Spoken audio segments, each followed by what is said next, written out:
In today's video, I will walk you through how to add a credit card account in Xero. To get started, look at the top bar of your Xero dashboard and click on Accounting. A drop-down menu will appear. From the list of options, select Bank Accounts. This will open the page where your existing bank accounts are displayed. Once you're on the Bank Accounts page, find the Add Bank Account button and click on it to begin adding a new account.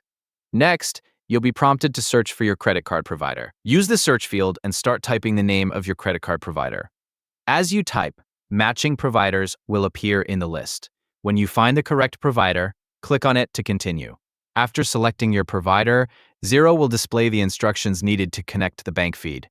Follow the instructions shown for your provider to complete the connection process. The steps may vary depending on the provider, so continue by following the on-screen instructions until the bank feed has been connected. If you don't want to connect your account automatically, or if your credit card provider doesn't appear in the list, you can choose to skip this step instead.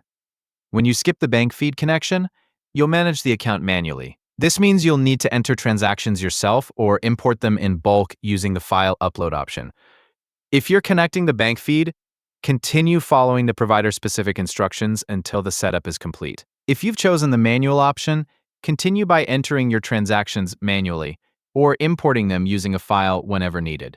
At this point, you've completed the setup process using the option that works for you. Either the bank feed has been connected by following your provider's instructions, or you've chosen to manage the account manually by entering or importing transactions. Those are all the steps required to add a credit card account in Xero.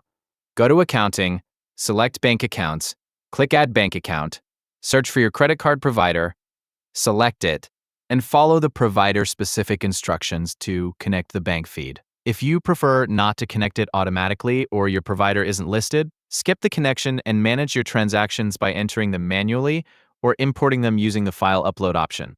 Thank you for watching, and see you in the next videos.